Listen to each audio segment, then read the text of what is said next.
Alvin, ang sundalo. Credit to the author. 991 hanggang 97. Ang mga pangalan po na nandito ay galing sa mga name generator. Kaya kung meron man pagkakatulad sa mga pangalan ng totoong tao o lugar, ito ay tunay na hindi sinasadya.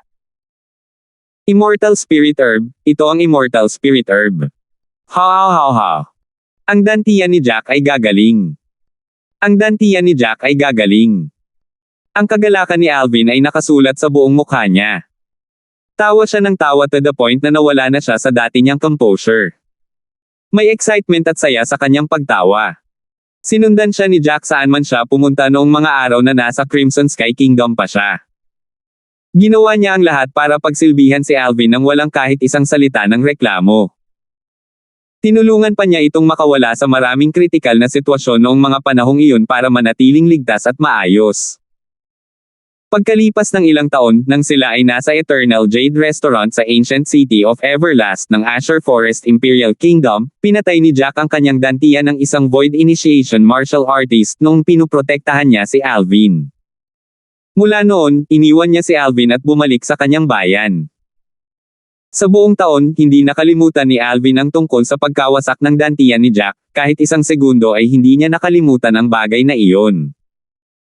Sa katunayan, mas nakaramdam siya ng guilt habang lumilipas ang panahon, pakiramdam niya ay sobrang laki ng utang niya kay Jack. Sa huling pagkakataong bumalik siya sa kanyang bayan pagkatapos ng Darkan Dynasty Martial Competition, hindi niya binisita si Jack dahil sa guilt na nararamdaman niya. Sa oras na iyon, nakapagdesisyon na siya. Sa susunod na pagkikita niyang muli si Jack ay ang oras na pinagaling niya ang kanyang dantian. Noong una, naisip ko na kukuha lang ako ng quasi-royal grade resurrection pill kapag nakita ko ang malaking kayamanan ng Rebirth Martial Emperor para tulungan si Jack na pagalingin ang kanyang dantian. Hindi ko inaasahan na makikita ko ang Immortal Spirit Herb dito. Nagpakita ang mga mata ni Alvin ng kasabikan nang tingnan niya ang halaman na may 3 dahon sa harap ng kanyang mga mata. Kahit na sa alaala ng Rebirth Martial Emperor, ang Immortal Spirit Herb ay umiiral lamang sa mga alamat, narinig lamang ito ng mga tao ngunit hindi pa ito nakita noon. Ang Immortal Spirit Herb ay isang maalamat na halamang gamot. Kinailangan ni Alvin na bigyan ng kredito ang memorya ng Rebirth Martial Emperor para sa kakayahang makilala ang Immortal Spirit Herb ngayon. Bagamat hindi pa nakita ng Rebirth Martial Emperor ang Immortal Spirit Herb, narinig niya ang maraming alamat tungkol sa Immortal Spirit Herb at alam niya ang ilan sa mga katangian nito. Ang Immortal Spirit Herb ay may mga tuwid na ugat at dahon na may berdeng ningning. Ang pinakamahalagang bahagi ay ang pattern sa mga dahon nito na ganap na naiiba sa karaniwang mga halamang gamot. Ang karaniwang mga halamang gamot ay magkakaroon ng isang tuwid na linya sa gitna habang ang pattern nito ay sumasanga sa magkabilang panig. Gayunpaman, ang pattern sa Immortal Spirit Herb ay isang spiral, at isang berdeng glow ang kumalat mula sa gitna. Nagbigay ito ng pambihirang pakiramdam. Iyon ay kung paano nakilala ni Alvin ang halaman na may 3 dahon bilang ang Immortal Spirit Herb na noon pa niya gusto. Bagamat alam niya ang pag-iral ng Immortal Spirit Herb sa nakaraan at makakatulong ito kay Jack na pagalingin ang kanyang dantian, ang Immortal Spirit Herb ay masyadong ethereal at hindi totoo kaya hindi niya pinangarap na makuha niya ito balang araw. Naisip niyang kailangan niyang hanapin ang quasi-royal grade resurrection pill o ang royal grade resurrection pill mula sa dakilang kayamanan na iniwan ng Rebirth Martial Emperor para tulungan si Jack na pagalingin ang kanyang dantian. Gamit ang Immortal Spirit Herb na ito, hindi ko na kailangang maghintay hanggang sa mahanap ko ang dakilang kayamanan na naiwan ng Martial Emperor para kunin ang Resurrection Pill para tulungan si Jack na pagalingin ang kanyang dantian. Tuwang-tuwa si Alvin habang tinitingnan niya ang Immortal Spirit Herb sa harap ng kanyang mga mata. May kabuuang 3 dahon ng Immortal Spirit Herb. Isa lang ang kailangan ko para pagalingin ang dantian ni Jack. Para sa 2 pang natitira, ibibigay ko ang isa kay Kuya Zhang para mapagaling niya ang dantian ng kanyang asawa. Nakaisip si Alvin ng isang plano habang tinitingnan niya ang Immortal Spirit Herb sa harap ng kanyang mga mata. Ang asawa ni Sandro, si Wang Qiong, ay napinsala din ang kanyang dantian, at hindi na siya makapagtanim. Marahil ay walang halaga ang kasalukuyang kakayahan ni Sandro kumpara sa kanya, ngunit si Sandro ang nagligtas ng kanyang buhay sa Eternal Jade Restaurant sa Ancient City of Everlast noon. Kung hindi, hindi niya makakamit ang naabot niya ngayon. Sa makatuwid, kailangan niyang ibalik ang pabor sa maraming beses dahil sa katotohanang iniligtas ni Sandro ang kanyang buhay. Masayang masaya si Kuya Zhang kung malalaman niya ang tungkol dito. Huminga ng malalim si Alvin at inalis ang Immortal Spirit Herb na parang isang mahalagang kayamanan. Ang Immortal Spirit Herb ay iba sa karaniwang mga halamang gamot na madaling nalalanta. Ang Immortal Spirit Herb, bilang isang maalamat na halamang gamot, ay hindi malalanta kahit na ito ay alisin sa lupa. Mukhang kailangan kong baguhin ng kaunti ang plano ko pagkatapos na iwan ang lihim na kayamanan ng Martial Emperor.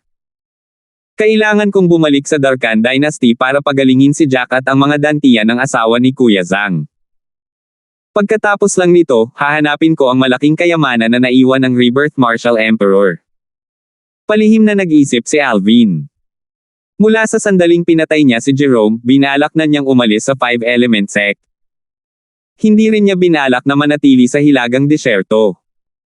Hahanapin niya ang malaking kayamanan na naiwan ng Rebirth Martial Emperor sa kanyang ikalawang buhay sa kabila ng katotohanang hindi pa niya matukoy ang eksaktong lokasyon ng kayamanan hanggang ngayon. Gayunpaman, matutukoy niya ang lokasyon hanggat nakakita siya ng magaspang na mapa ng Cloud Continent. Magagawa niyang makuha ang dakilang kayamanan na iniwan ng Rebirth Martial Emperor. Ngayong natagpuan na niya ang Immortal Spirit Herb sa lihim na kayamanan ng Martial Emperor nang hindi sinasadya, binago nito ang kanyang plano. Napagpasyahan niyang hindi nagmamadaling hanapin ang malaking kayamanan na iniwan ng Rebirth Martial Emperor matapos niyang iwan ang lihim na kayamanan ng Martial Emperor. Babalik muna siya sa Darkan Dynasty para matulungan niya sina Jack at Wang Qiong na pagalingin ang kanilang mga dantiyan. Magpaplano siya para sa natitira sa ibang araw. I wonder kung anong meron dyan. Nabalik si Alvin sa realidad pagkatapos na alisin ang Immortal Spirit Herb. Napatingin siya sa kisame na nakabukas ng may angat ang ulo. Naningkit ang kanyang mga mata, at lumundag siya sa hangin. Whoosh! Sa isang iglap, tumalon si Alvin at nakarating sa ibang lugar habang nilisan niya ang 1-in-4 stone room sa ilalim ng kanyang mga paa. Ito. Parang ibang level ng Central Palace. Saglit na tumingin sa paligid si Alvin at mahinang nag-isip habang kumikislap ang kanyang puso. Ang gitnang palasyo ay ang palasyo na matatagpuan sa gitnang lugar ng lihim na kayamanan ng Martial Emperor. Ito rin ang lugar kung saan ang Martial Emperor na nag-iwan ng lihim na kayamanan ng Martial Emperor na ito ay nagwakas sa kanyang buhay, at kung saan matatagpuan ang kanyang katawan. Karamihan sa mga batang powerhouse, kabilang si Alvin, ay dumating para sa 3 profundity fragment sa katawan ng Martial Emperor. Lalo na ang Emperor Stage Profundity Fragment. Maaaring isipin ng isa kung gaano ito kahalaga dahil ito ay nirerango bilang pinakamataas na kayamanan sa buong Cloud Continent. Kahit na hindi ito personal na magagamit ng taong nakakuha ng Emperor Stage Profundity Fragment, makakahanap siya ng 9th level Monarch Stage Powerhouse na nakaintindi sa kaukulang profundity at ibigay ito sa kanya bilang pabor. Ang taong iyon ay maaaring makakuha ng kapangyarihan sa 9th level Monarch Stage na minampas sa 99 Heavenly Tribulation upang protektahan siya habang buhay. Sa sandaling makuha niya ang Emperor Stage Profundity Fragment, ang pagpasok sa Martial Emperor Stage at pagiging isang Martial Emperor Powerhouse ay hindi naging mahirap. Kung ganoon, katumbas ito ng pagkakaroon ng isang Martial Emperor Powerhouse na maaasahan. Hindi ba iyon nangangahulugan na ang taong iyon ay hindi magagapi sa Cloud Continent dahil ang taong iyon ay may isang Martial Emperor Powerhouse na maaasahan sa hinaharap? Kung hindi ako mali ang natatandaan. May kabuuang 5 antas sa palasyong ito kung saan winakasan ng Martial Emperor Powerhouse ang kanyang buhay. Nag-iisip si Alvin saglit. Kahit na mayroon lamang 5 antas sa palasyo, ang taas ng bawat antas ay lumampas sa taas ng normal na mga palasyo. Sa makatuwid, kahit na mayroon lamang 5 antas sa palasyong ito ay tila napakataas. Bata, maligayang pagdating sa ikalawang antas ng palasyo ng Marquian. Dahil nakarating ka rito, karapat-dapat kang malaman ang aking karangalan na titulo. Ang Martial Emperor Marquian ang aking karangalan na titulo. Nang si Alvin ay humakbang pasulong at napagtanto na muli niyang na-activate ang Polyphony Formation, isang pamilyar ngunit hindi pamilyar na boses ang pumasok sa kanyang mga tainga. Marquian Palace. Martial Emperor Marquian. Nagliwanag ang mga mata ni Alvin nang marinig niya ang boses. Wala siyang alam tungkol sa Martial Emperor na nag-iwan ng lihim na kayamanan ng Martial Emperor na ito mula pa noong naglakbay siya rito at hanggang ngayon pagkatapos niyang makapasok sa palasyo. Ngayong ang Martial Emperor na nag-iwan ng lihim na kayamanan ng Martial Emperor na ito ay nagkusa na magpakilala, sa wakas ay nalaman na ni Alvin ang kanyang karangalan na titulo. Dahil nasa kanya ang memorya ng Rebirth Martial Emperor ni Alvin, natural para sa kanya na malaman na ang lahat ng Martial Emperor sa Cloud Continent ay may sariling mga karangalan na titulo na dala nila sa buong buhay nila. Katulad ng Rebirth Martial Emperor, isa rin itong karangalan na titulo. Ang Martial Emperor Markian ay ang karangalan na titulo ng Martial Emperor na nag-iwan ng lihim na kayamanan ng Martial Emperor na ito. Dahil ito ang ikalawang antas ng palasyo ng Markian. Kung gayon dapat ay mas maaga akong nasa unang antas. Mayroong kabuoang 5 antas sa Markian Palace, nangangahulugan ba ito na kailangan nating umakyat sa bawat antas? Palihim na nag-isip si Alvin.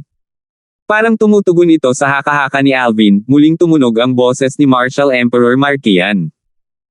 Nag-set up ako ng 99 wooden figure stage sa ikalawang antas ng Markian Palace.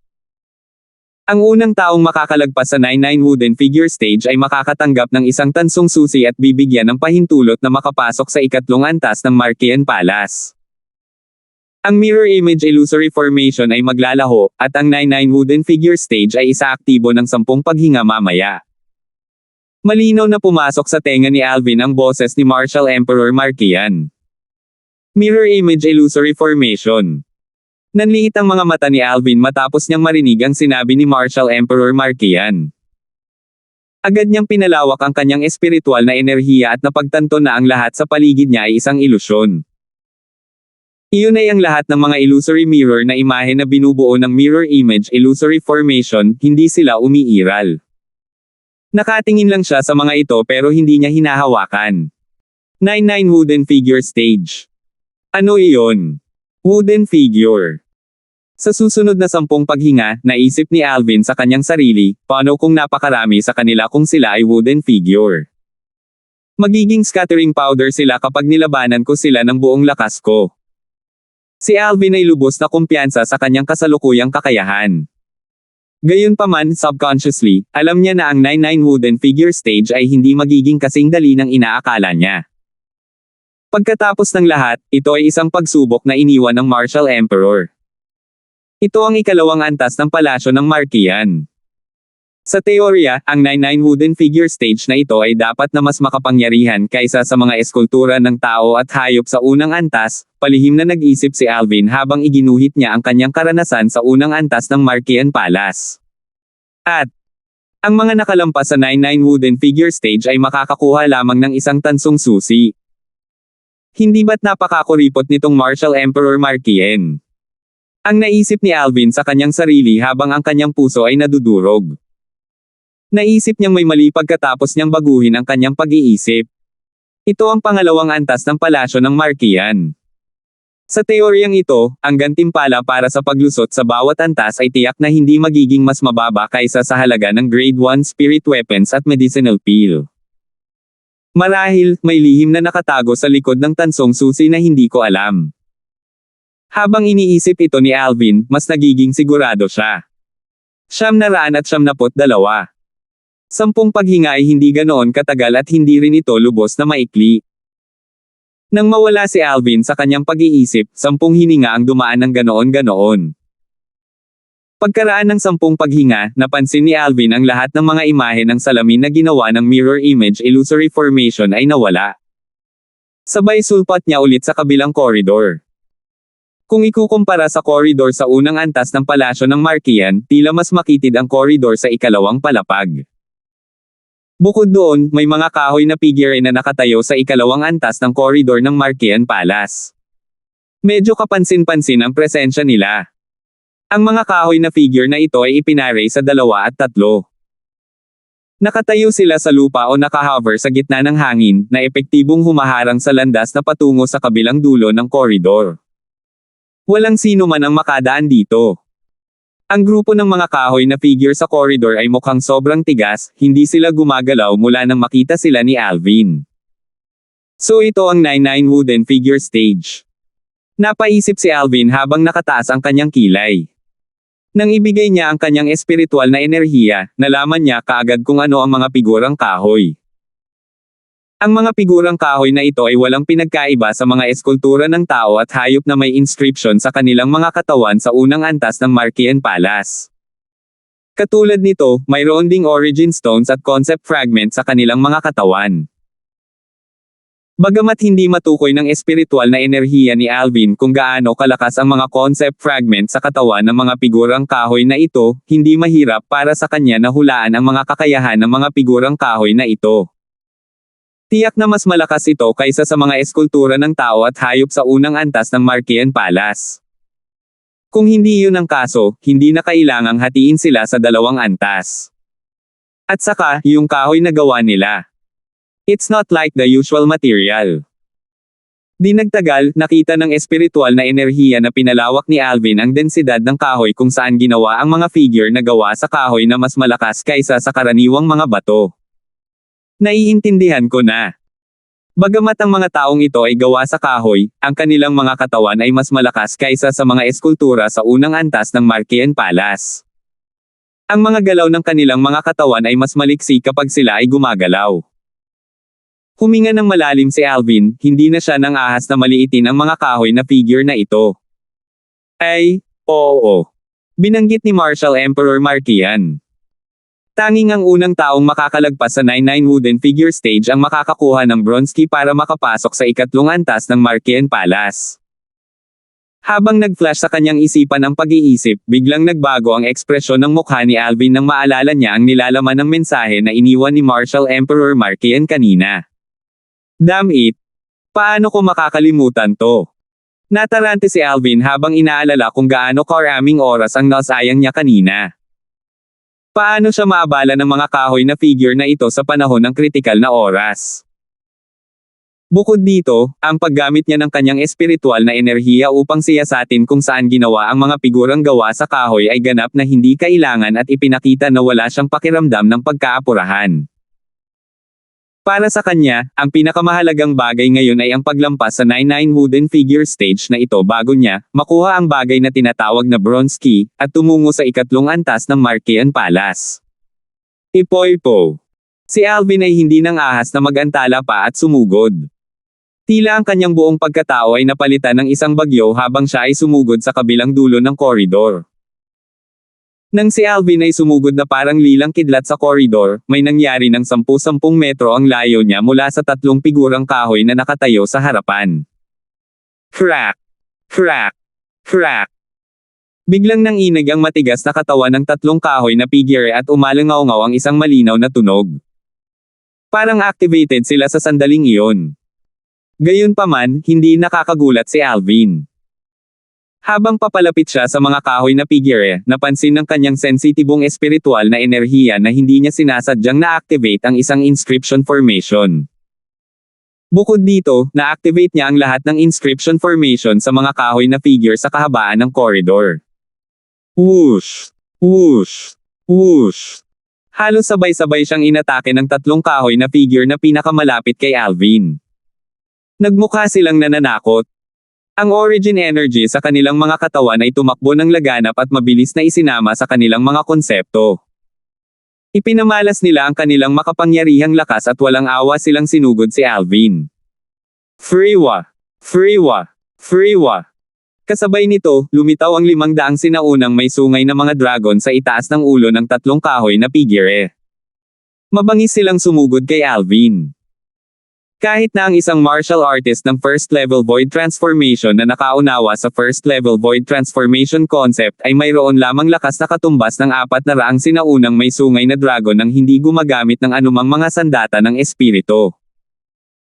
Ang tatlong kahoy na figure na may 500 lakas ng sinaunang may sungay na mga dragon ay mabilis na umatake habang sila ay umaatake, ang agos ng hangin ay nanginginig sa kalawakan na sinundan ng isang nakakatalam na tunog ng pagsabog ng hangin. Ang ingay mula sa pagsabog ng hangin ay patuloy na dumaloy tulad ng isang airwave habang sila ay nag-transform sa isang malakas na bug zone ng hangin na naging sanhi ng lilang robe sa Alvin na pumutok ng maingay. Nahaharap sa pag-atake ng tatlong kahoy na figure, nanatiling hindi nagbabago ang mukha ni Alvin. Hindi man lang niya ito tiningnan ng diretso sa kanilang mga mata. Mamatay.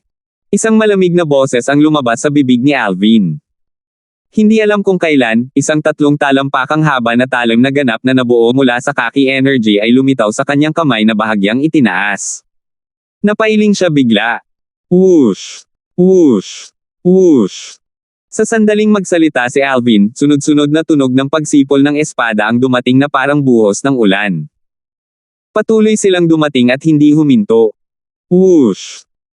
Nang humina ang tunog ng pagsipol ng espada, iniunat ni Alvin ang kanyang kabilang braso sa hangin at nahuli ang 10-10 mid-grade origin stones at 3 concept fragment na lumitaw mula sa manipis na hangin.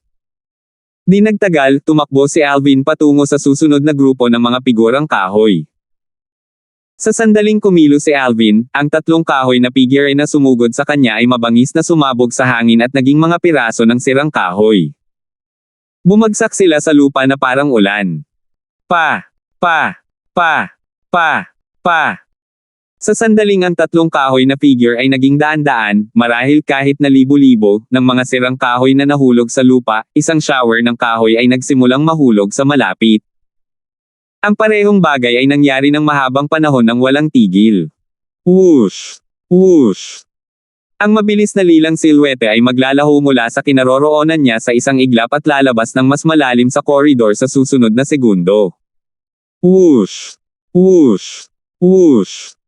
Magkakaroon ng mga bug zone ang nakakatusok sa tainga na sipol ng espada na walang sablay sa tuwing siya ay lilito, at ito ay susundan ng pagbuhos ng mga pirasong kahoy.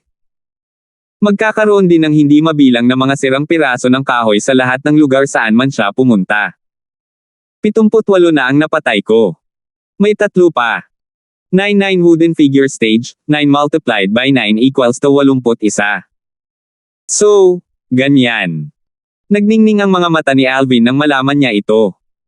Mabilis siyang sumugod patungo sa huling 3 figurang kahoy na parang kidlat ng lilang kidlat. Ang 3 kahoy na figure na may 800 sinaunang may sungay na mga silhouette ng dragon sa itaas ng bawat isa sa kanilang mga ulo ay may malawak na enerhiya na pinagsama ang origin energies at concept sa kanilang mga katawan. Sabay-sabay silang umaatake kay Alvin na parang kulog. Sa tamang oras. Sa pagkakataong ito, hindi na sila nilabanan ni Alvin gamit ang 3 talampakang haba na talim na nabuo mula sa Kaki energy.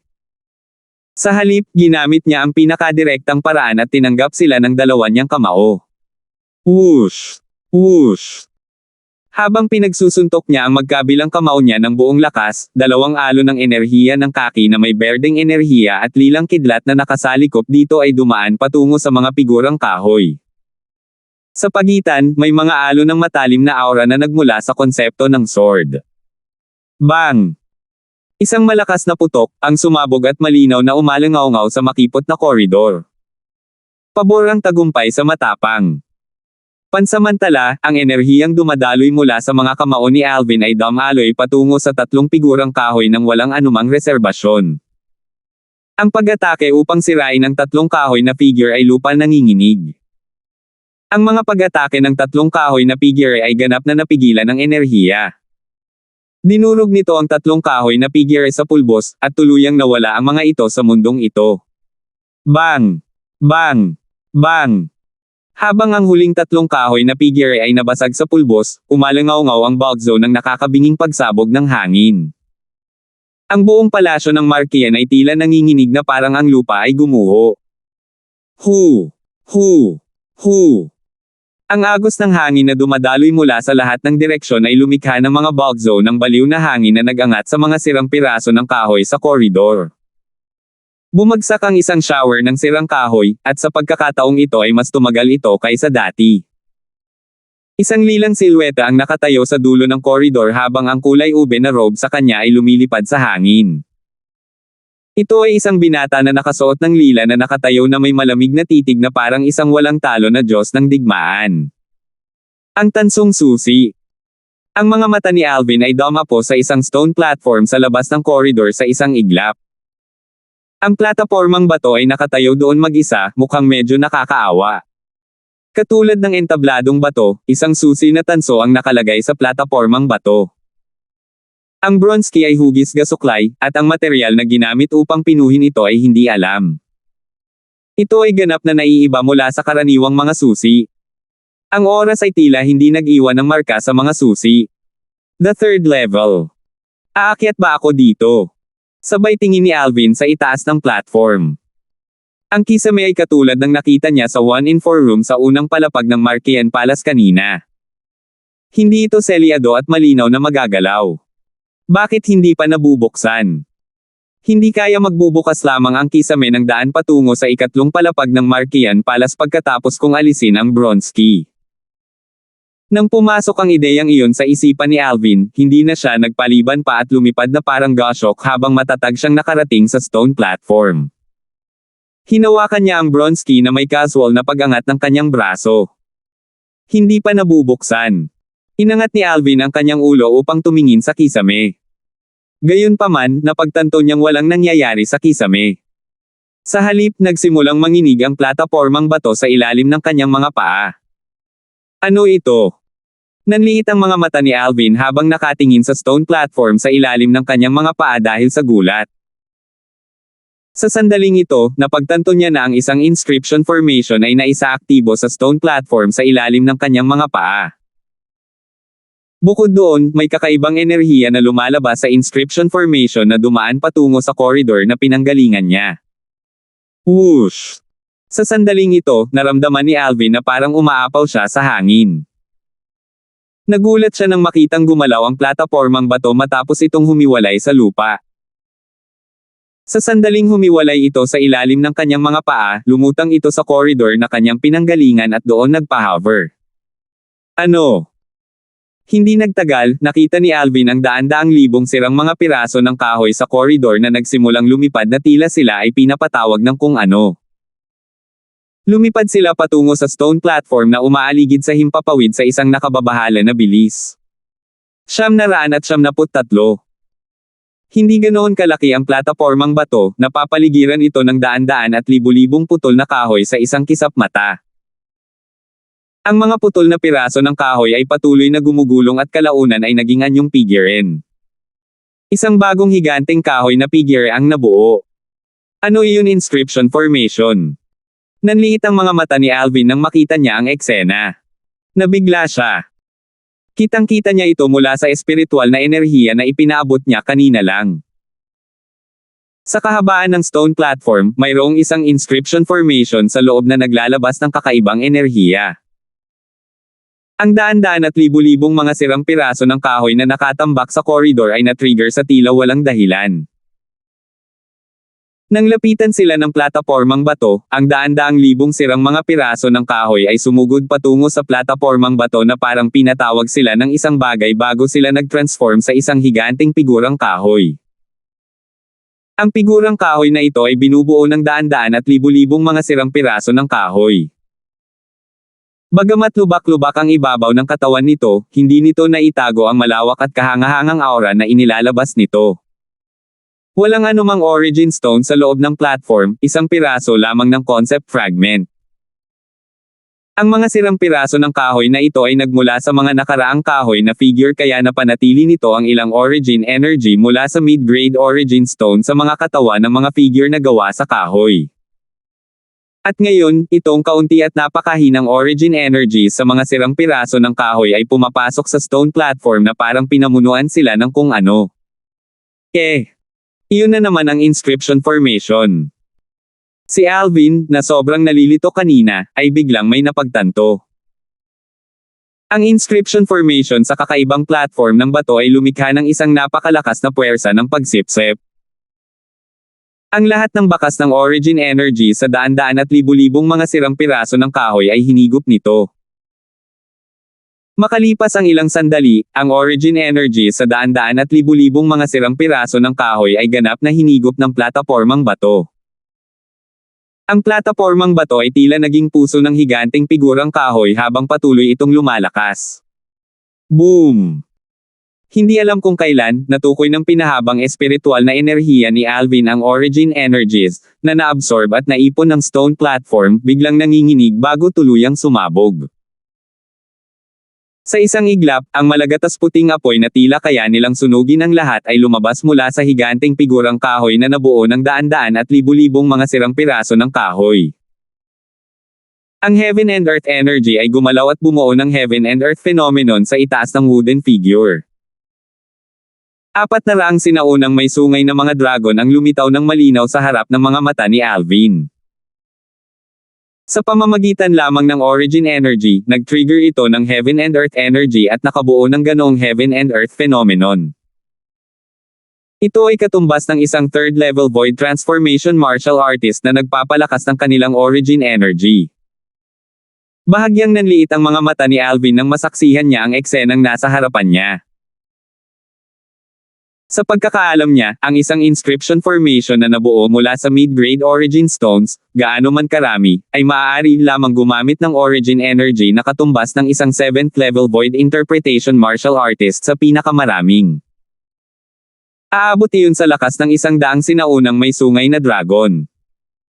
Gayunpaman, ang higanteng kahoy na figure na walang anumang origin stone sa katawan nito ay maaaring magbigay ng origin energy na katumbas ng isang third-level void transformation martial artist.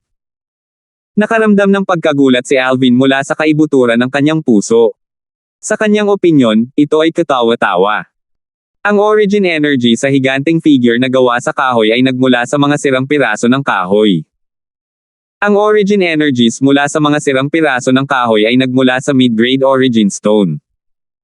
Bilang resulta, kahit na ang lahat ng origin energies sa mga sirang piraso ng kahoy ay pinagsama-sama, hindi ito dapat magpakita ng ganoong lakas. Kung tutuusin, ang origin energies na ito ay nagmula sa isang mid-grade origin stone. Ang mid-grade origin stone ay may maraming limitasyon, kaya imposibleng magpakita ng ganoong lakas sa pamamagitan ng inscription formation lamang. Isang bagay na hindi nakadagdag kay Alvin tungkol doon.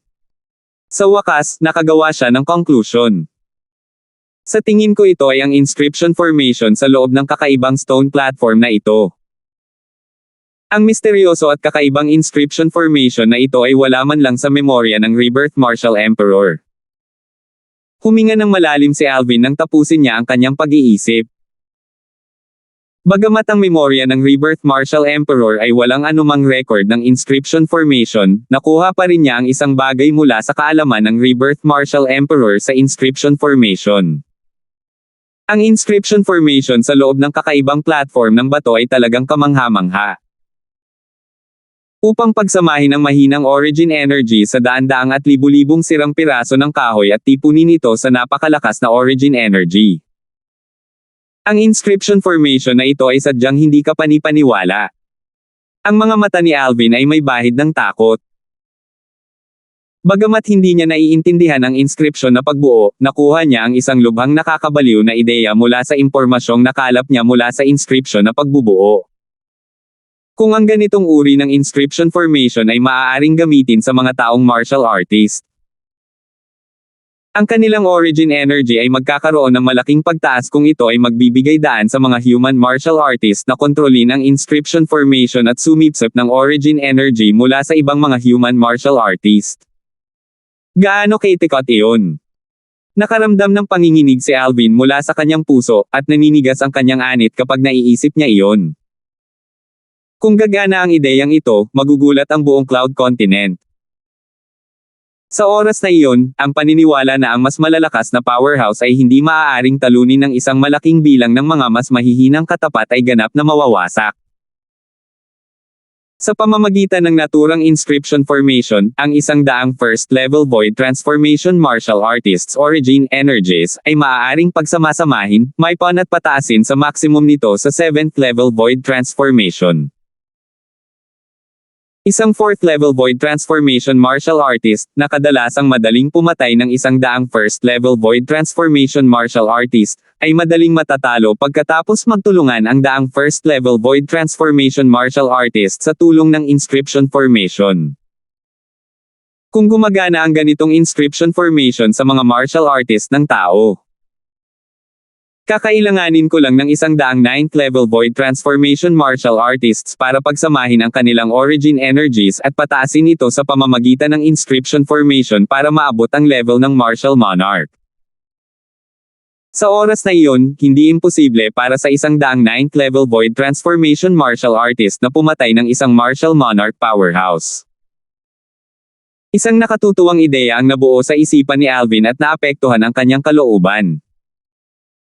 Kung titingnan ang kasalukuyang sitwasyon, bagamat ang 109th level Void Transformation Martial Artists na magkakasama ay nakakatakot, ito ay walang halaga kumpara sa pananakot mula sa isang first level Martial Monarch stage powerhouse. Ang isang first level Martial Monarch stage powerhouse ay maaaring ganap na pumatay ng 109th level Void Transformation Martial Artists. Gayunpaman, kung ang inscription formation sa loob ng kakaibang stone platform ay maaaring gamitin sa isa sa 9th level Void Transformation Martial Artists, maaari niyang pagsamahin, may pawn at dagdagan ang kanilang lakas gamit ang origin energies mula sa iba pang 79 na 9th level Void Transformation na Martial Artist. Sa oras na iyon, ang origin energy ay nasa 3rd level Martial Monarch stage o maging sa 4th level Martial Monarch stage. Hindi ito magiging panaginip lamang.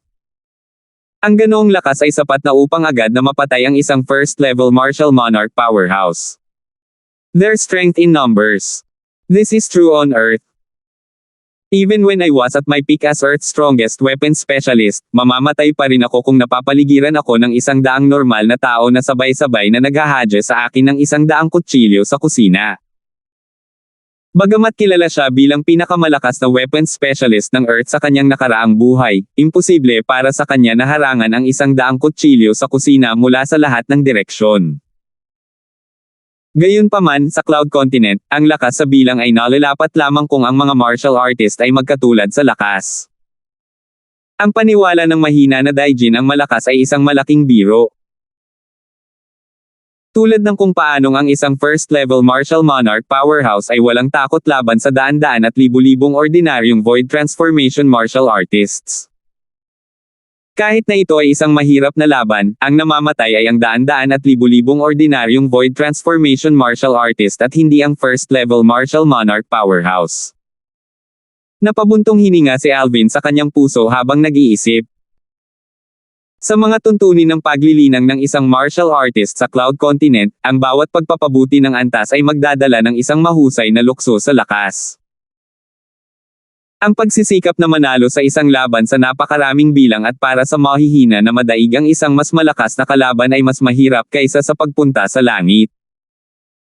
Ngunit kung ang ganitong uri ng inscription formation ay maaaring gamitin sa mga martial artist ng tao, hindi imposible para sa daan-daan at libu-libong ordinaryong Void Transformation Martial Artist na magkapit-bisig at pumatay ng isang Martial Monarch powerhouse. Ang mga mata ni Alvin ay kumislap at ang apoy ng hilaw na pagnanasa ay bumangon. Shoo! Biglang umalangaw-ngaw ang isang mabilis at marahas na sipol ng hangin. Agad nitong ginaising si Alvin. Nang sa wakas ay nag-react si Alvin, isang higanteng kamao ang nasa harap na ng kanyang mga mata. Wala siyang panahon para ganap na ipagtanggol ang sarili, madali lang niyang gamitin ang lakas hanggat kaya niya para ipagtanggol ang sarili. Boom! Ang resulta ay halata. Bagamat si Alvin, na hindi handa, ay nagawang gumamit ng ilang daang lakas ng mga sinaunang may sungay na dragon sa pagmamadali, durog pa rin siya sa kapangyarihang taglay ng napakalaking kamao na iyon. Matapos sugpuin ng mabigat na puwersa si Alvin, dama po ito sa katawan ni Alvin. Itinulak siya nito na parang bulok na tuod at walang humpay na hinampes siya hanggang sa lumipad siya. Wah! Si Alvin, na nabasag, ay nakaramdam ng panginginig ng kanyang mga laman loob at may kung anong tumataas sa kanyang lalamunan. Pagkatapos ay hindi niya sinasadyang tumalsik ng isang subo ng dugo, agad na namula ang mukha. Kasabay nito, ang kanyang katawan ay lumipad palabas ng hindi mapigilan na parang isang pana. Hindi siya nagpabagal hanggat hindi siya nagpupumiglas at ginamit ang kanyang origin energy. Boom! Gayunpaman, noontog pa rin siya sa isang gilid ng pader sa ikalawang antas ng Marquean Palace. Muli, ang kanyang panloob na organo ay nanginginig ng husto dahil sa epekto, at ang kanyang vital energy at dugo ay patuloy na kumukulo sa kanyang katawan. Wah! Wah! Alvin ay nagluwa ng isa pang 2 subo ng dugo habang ang origin energy sa kanyang katawan ay gumalaw ng hindi mapigilan. Boom! Boom! Boom! Kasabay nito, ang mga tunog ng pagsabog ng hangin na dulot ng compressed airflow ay kumalat sa direksyon ni Alvin sa isang napapanahong paraan. Bukod dito, sinasabayan ito ng malakas na bugzo ng hangin na umiihip sa lahat ng direksyon. Shoo! Sa pagtama ng malakas na hangin, isang malakas na sipol ng hangin ang tumungo kay Alvin na parang hindi ito titigil hanggang sa mapatay si Alvin. Muling lumitaw ang higanteng kamao, at walang tigil na umatake ang higanteng kahoy na figure. Pang! Nagbago ang mukha ni Alvin, at ang quasi-royal grade spirit sword ay nagkatotoo sa kanyang mga kamay. Gamit ang isang backhand, nilaslas niya ang pader sa likod niya gamit ang talim ng kanyang espada at nagmamadaling ginawa ang kanyang puwersa. Sa sandaling iyon, naitulak ng impact si Alvin palayo, at bahagya siyang nakatakas sa suntok ng higanteng kahoy na figure. Boom! Ang kamao ng higanteng kahoy na figure, na halos nakadugtong sa katawan ni Alvin, ay humigit kumulang na humampas sa dingding at nagresulta sa isang malakas na putok na tila isang sumasabog na minahan. 994. Sa sandaling ito, naging maliwanag ang katatagan ng pader ng Marquean Palace. Ang suntok ng higanteng kahoy na figure ay naglalaman ng higit sa 1,000 sinaunang may sungay na mga dragon. Bagamat halos nontog ito sa dingding, hindi lamang ito nabigo na tumago sa dingding, hindi man lang ito naglagay ng dent sa dingding. Ang mga dingding ng Marquean Palace ay malinaw na ginawa gamit ang mga espesyal na materyales dahil ito ay napakatibay. 7th Level Advanced Wind Concept. Umasa si Alvin sa impact at nagawang makatakas sa suntok ng higanteng kahoy na figure, tumibok ang kanyang puso at nanginig ang gallbladder. Nang makita niya ang heaven and earth phenomenon sa kalawakan sa itaas ng higanteng figurang kahoy, hindi niya maiwasang mapatingin. 1,200 sinaunang may sungay na mga silhwete ng dragon. Ang higanteng kahoy na figure, kasama ang origin energy na ganap na naibigay, ay may lakas na katumbas ng 400 lakas ng sinaunang may sungay na mga dragon. Pagkatapos nitong pagsamahin ang wind concept sa origin energy nito at naging bugzo ng berdeng hangin na bumalot sa katawan nito, ipinakita nito ang lakas ng 1,200 sinaunang may sungay na mga dragon. Ibig sabihin ang wind concept nito ay katumbas ng 800 lakas ng sinaunang may sungay na dragon.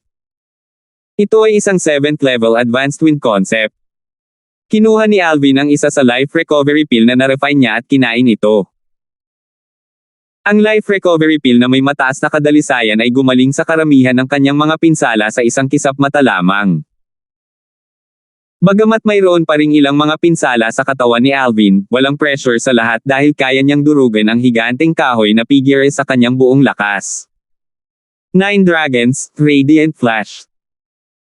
May bakas ng lamig sa sulok ng bibig ni Alvin nang humarap siya sa higanteng kahoy na figure na sumusugod muli sa kanya. Itinaas niya ang quasi-royal grade spirit sword sa kanyang mga kamay at bigla niyang nilaslas. Kaagad, ang origin energy na pinagsama sa 4 na uri ng concepts ay naging 3 divine dragon na bumaril pasulong. Ang mga mata ng 3 banal na dragon ay kumislap, 6 na napakaliwanag na ilaw ang bumaril at nag-iwan ng 6 na butas sa katawan ng higanteng kahoy na figure. Shoo! Gayunpaman, ang higanteng kahoy na figure ay hindi tao. Kahit na may 6 na butas sa katawan, mabangis pa rin ito. Nagpatuloy ito sa pag-charge patungo kay Alvin. Halos nakalimutan ko na. Wood figure lang, obviously, wala siyang vital organs. Si Alvin, na napagkamalan na ang kahoy na figure ay isang tao, ay hindi maiwasang mapangiti ng mapait. Sa halip na gamitin muli ang 9 Dragons, Radiant Flash, lumipad siya palabas at hinarap ang higanteng figurang kahoy. Shoo! Shoo! Shoo! Isang sunod-sunod na ingay ng sipol ng espada na parang unos ang umalangaw-ngaw mula sa kung saan. Ang quasi-royal grade spirit sword sa mga kamay ni Alvin ay tumama na parang kidlat at naputol ang higanteng kahoy na figure sa maraming piraso sa isang kisap lang ng mata. Sa loob ng isang yugto ng panahon, ang kakaibang platform ng bato ay nag-iisa sa gitna ng hangin. Hua! Sa sandaling ito, bahagyang nanginginig ang espiritual na enerhiya ni Alvin na nakabantay noon pa man. Naisip niya kaagad na ang inscription formation sa loob ng kakaibang stone platform ay na-trigger muli. Nilalayon nitong hilahin muli ang mga piraso ng kahoy sa buong lupa. Ito ay maliwanag na sinusubukan nitong bumuo ng isa pang higanteng kahoy na figure at muling salakayin siya. Heng! Natuto na si Alvin sa kanyang pagkakamali, natural, hindi niya hahayaang magtagumpay itong muli. Habang itinataas niya ang kanyang braso, isang malawak na enerhiya ang bumabalot sa batong monumento. Pang! Isang malakas na putok ang umalangaw-ngaw habang nanginginig ang batong monumento. Bagamat hindi ito nasira, ang enerhiya na pinalawig ng inscription formation ay bumagal ng kaunti. Sinamantala ni Alvin ang pagkakataon at mabilis na itinago ang stone platform sa kanyang spatial ring. Matapos itago ang platform ng bato sa spatial ring, ang mga tumataas na piraso ng kahoy ay nahulog pabalik sa lupa. Agad na naibalik ang katahimikan sa pinangyarihan. Itatago ko muna ang stone platform. Pag-aaralan ko ito kapag may oras ako. Nagpasya si Alvin. Kung ang inscription formation na iyon ay talagang magagamit sa mga martial artist ng tao, kaya pinapayagan ang isang labanan na mapanalunan sa pamamagitan ng mga numero. Para madaig ng mahina ang malakas. Baka isipin kong mag-ipon ng puwersa. Tahimik na nag-iisip si Alvin sa kanyang puso. Habang tumatakbo ang kanyang mga iniisip, may kumikinang sa kanyang mga mata na puno ng mga inaasahan. Sa sandaling ito, tila nag-iisip si Alvin ng daan-daan at libu-libong mga martial artist ng void transformation na pinamumunuan niya na naglalakbay sa buong lugar, at kahit isang martial monarch powerhouse ay kailangang umiwas sa kanila. Nag-iisip pa lang ng ganoong eksena ay kumukulo na ang dugo niya. Dumagundong. Dumagundong. Dumagundong. Ilang sandali matapos itago ni Alvin ang kakaibang platapormang bato na iyon, isang pagsabog ng malalakas na ingay ang tumunog at malinaw na pumasok sa kanyang mga tainga. Kasabay nito, bumukas ang kisame sa itaas niya, at lumitaw sa kanyang mga mata ang isang daanan patungo sa ikatlong antas ng Marquean Palace. Tahimik yung dalawa pang corridors. Parang hindi nakarating yung dalawa. Nang umakyat si Alvin sa hangin para umalis sa ikalawang antas ng Marquean Palace, sinadya niyang sumulyap sa dalawa pang koridor, hindi kasama ang pinanggalingan niya. Natahimik ito, at walang maririnig na paggalaw. Halatang walang kakayahan ang dalawang batang powerhouse na makapasok sa koridor na puno ng mga figurang gawa sa kahoy. Kanina, nag-aalala ako na baka may maunahan ako, kunin ang tansong susi at magkaroon ng pagkakataong lumipat sa pangatlong antas ng Marquean Palace.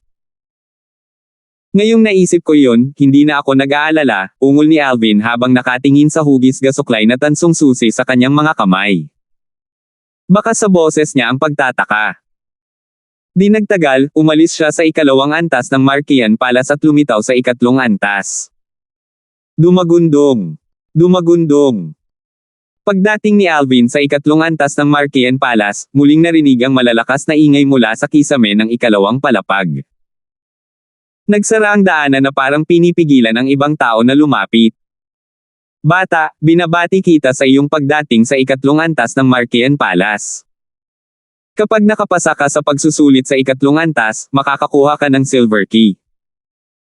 Nang malaman ni Alvin na siya ay nag-trigger ng isa pang polyphony formation, ang boses ni Martial Emperor Marquean ay pumasok na sa kanyang mga tainga sa isang napapanahong paraan. Silver Key. Nang marinig ni Alvin ang pahayag ni Martial Emperor Marquean, kumunot ang gilid ng kanyang bibig. Una, tansu na susi, ngayon ay pilak na susi. I wonder kung may gintong susi. Gayunpaman, alam ni Alvin na wala siyang ibang opsyon sa ngayon, kailangan niyang gawin ang sinabi ni Martial Emperor Marquean maliban kung ayaw niya ang tatlong profundity fragment sa loob ng katawan ni Martial Emperor Marquean. Nang si Alvin ay bumabagsak sa Marquean Palace ng paisa-isa, ang iba pang nakakalat sa paligid ng Marquean Palace ay nahaharap sa parehong sitwasyon. Naturally, karamihan sa kanila ay inalis sa una, pangalawa at maging sa ikatlong antas ng Marquean Palace. Ang pagsusulit sa ikatlong antas ay walang alinlangan na mas mahirap kaysa sa pagsusulit sa ikalawang antas. Bilang karagdagan sa paglampas sa kinakailangang pagsubok, kailangan nilang lumaban sa kabayaran ng kanilang buhay. Tanging ang mga natitira lamang ang makakakuha ng pilak na susi at matagumpay na magpatuloy. Ang ikatlong antas ng Marquean Palace, sa loob ng isa sa maluwag na bulwagan. Magkahiwalay na nakatayo ang tatlong figure sa isang sulok na magkaharap. Ang amoy ng pulbere ay hindi pangkaraniwang malakas na tila handa silang umatake anumang oras. Kabilang sa kanila ang isang napakagandang dalaga. Isang pulang damit na dalaga na napakaganda. Mukha siyang fire elf. Biglang sumigaw ang isa sa mga binata, patayin. Ang origin energy sa kanyang katawan ay lumundag, ang kanyang konsepto ay sumunod na parang anino at sumanib sa espiritong sandata sa kanyang mga kamay. Sumugod muna siya sa direksyon ng babaeng nakasuot ng pula, ang kapangyarihan ng espiritong sandata sa kanyang mga kamay ay ganap na naibigay. Sa kanyang palagay, sa tatlong tao doon, kabilang siya, ang pinakamahina ay tiyak na ang babaeng nakasuot ng pula na halos 20 taong gulang lang ang tingin. Siya ang magiging pinakamadaling pumatay. Upang labanan ang huling tao nang walang anumang pag-aalala, nagpasya siyang alisin muna ang babaeng nakasuot ng pula. Naiengganyo man siya sa kagandahan ng babae, wala siya sa mood para dito ngayon. Desidido akong makuha ang silver key. Ang mga mata ng binata ay kumikinang sa mali siya habang napuno ng kumpiyansa ang mukha nito. Samantala, gumalaw ang Heaven and Earth energy sa espasyo sa itaas niya habang patuloy silang bumubuo ng Heaven and Earth phenomenon. Humigit kumulang 1,000 sinaunang may sungay na mga silhwete ng dragon ang nabuo. Shoo! Sumunod ang isa pang binata patungo sa babaeng nakasuot ng pula kasabay ng pagtakbo roon ng dating binata. Parang naplano na nila ito noon pa man. Sa kalawakan sa itaas niya, mayroon ding humigit kumulang 1,000 sinaunang may sungay na mga silhwete ng dragon na umaalingaw-ngaw patungo sa babaeng may mahusay na momentum. Hu! Sa pagharap sa kanilang mga pag-atake, ang babae ay tumayo ng matatag. Nanatili siyang hindi gumagalaw habang nagliligpit ang kanyang damit. Walang hangin dito, ang pulang damit ng babae ay kumakaway mula sa airwave at mabangis na hangin dahil sa pagsabog ng hangin na dulot ng pag-atake ng dalawang binata. Mamatay. Pareho silang mula sa Azumo Sect at North Nether Sect ayon sa pagkakabanggit. Ang disipulo ng Azumo Sect na sumalakay sa kalaunan ay tumingin sa babaeng nakapula ang damit, at may mali siya sa kanyang mga tingin. Sa lahat ng pumasok sa lihim na kayamanan ng Martial Emperor kasama niya, siya lamang at isa pang tao ang naiwan. Ang dalawang pinakamalakas na batang powerhouse mula sa nakababatang henerasyon ng Azumo Sect ay pinatay ng parehong tao.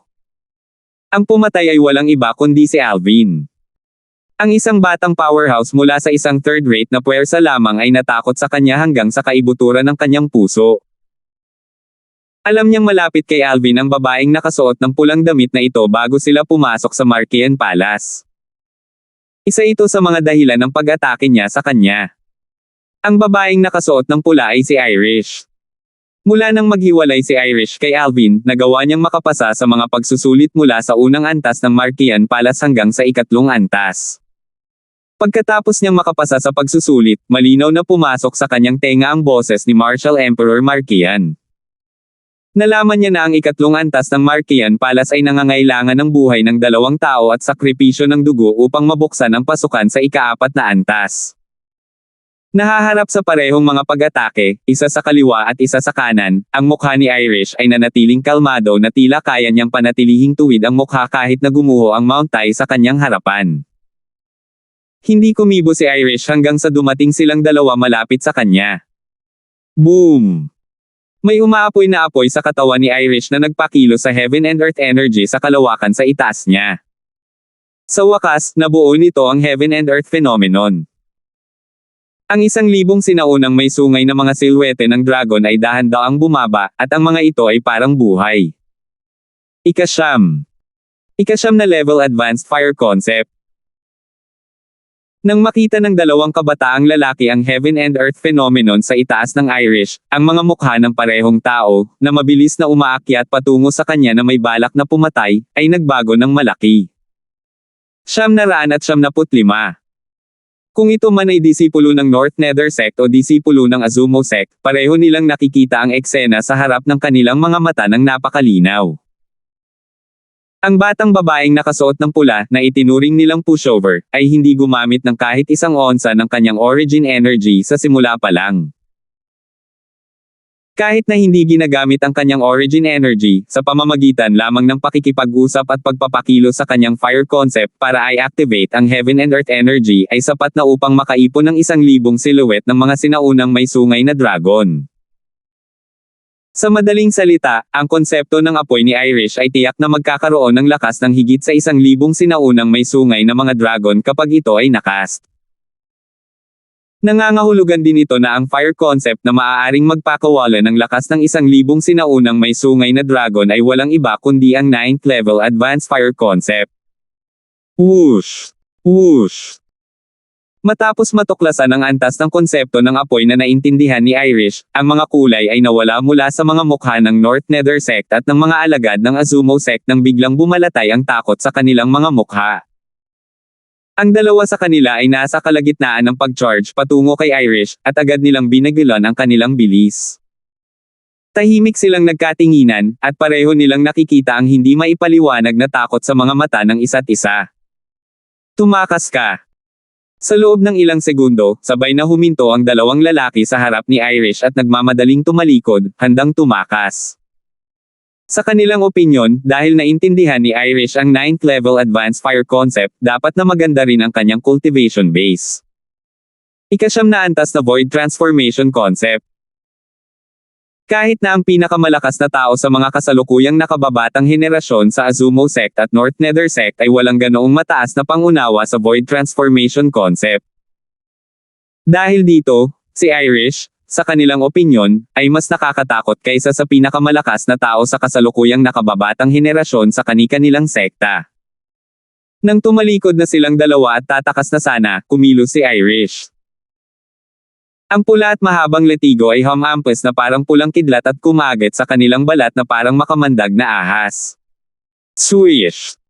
Ang mahabang letigo ay pamunit sa kalangitan at nagdulot ng sunod-sunod na tunog ng pagsipol ng hangin. Pumapasok sa mga mata, hindi ba dapat ay tainga na lang?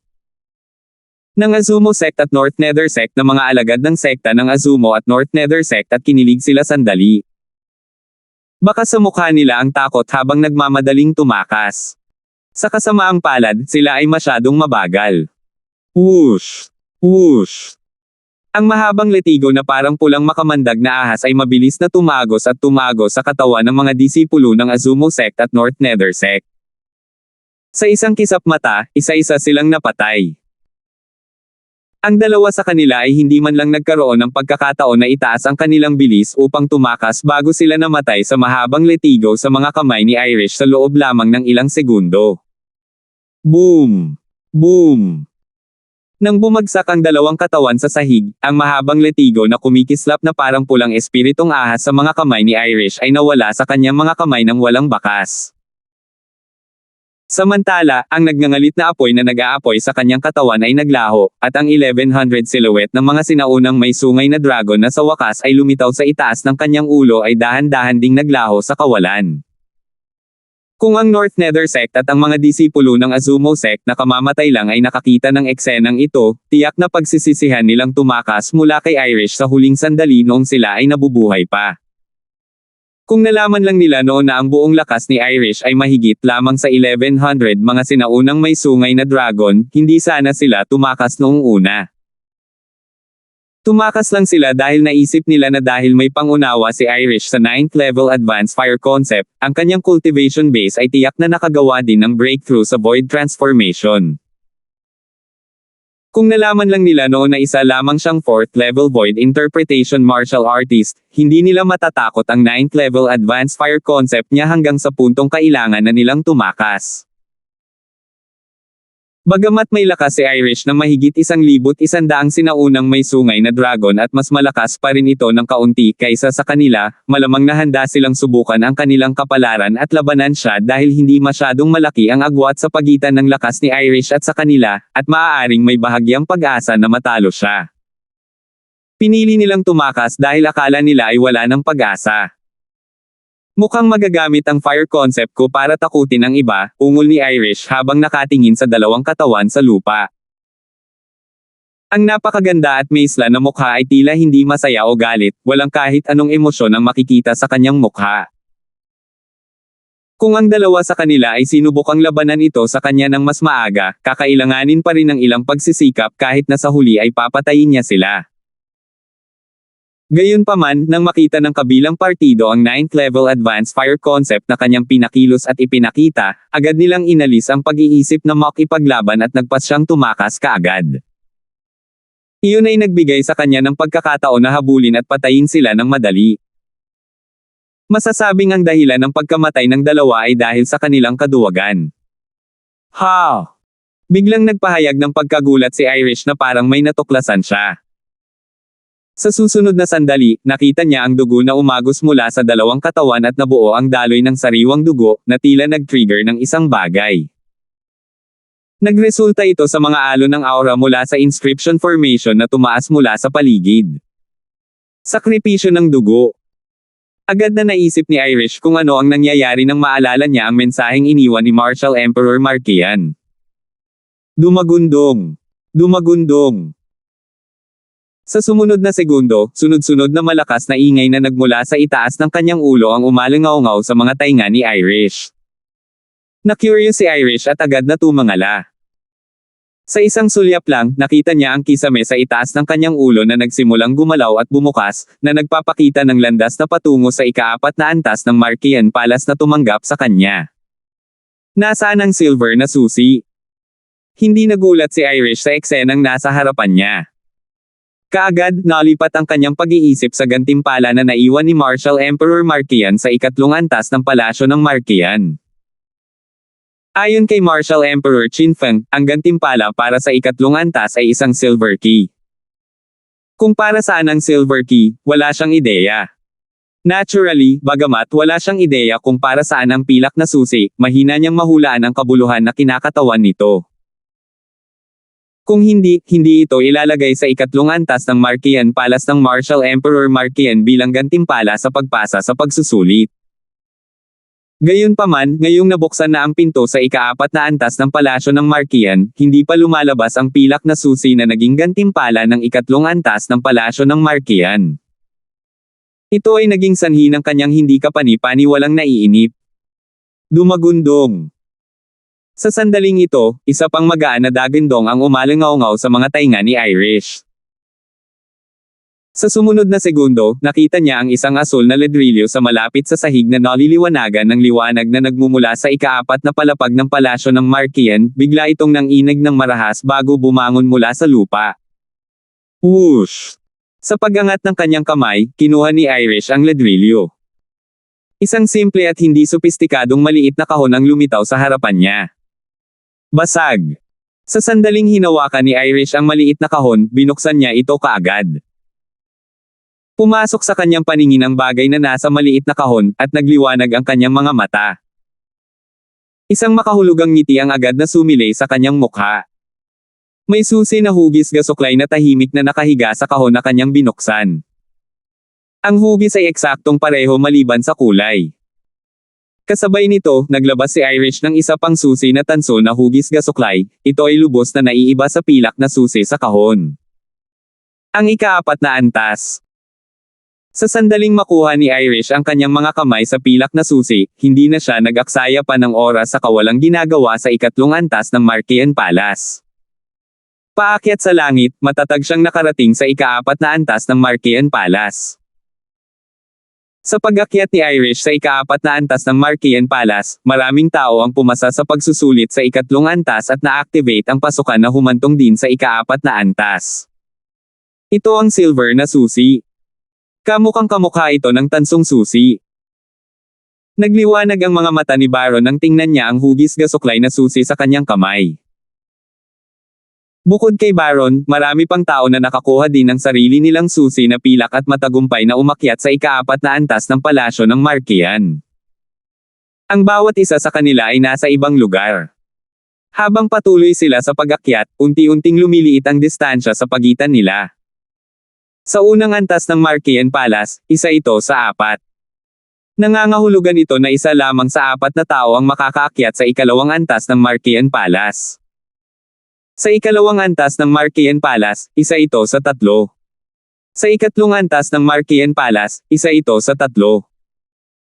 Batay dito, kabilang sa grupo ng mga tao na pumasok sa Marquesan Palace, isa lamang sa 8 tao ang matagumpay na nakaakyat sa ika-4 na antas. Ang mga tumuntong sa ika-4 na antas ay kailangang tanggalin ang 7 pang tao. Ano ang mayroon sa ika-4 na antas?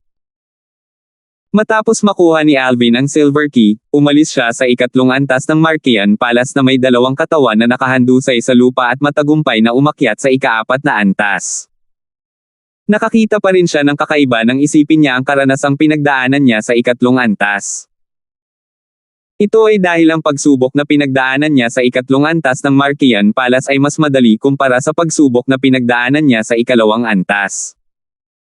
Ang pinakamalakas na puppet na nadatnan niya sa ikatlong antas ay may lakas na 1,000 sinaunang may sungay na dragon sa sandaling ito ay ganap na pinakawalan.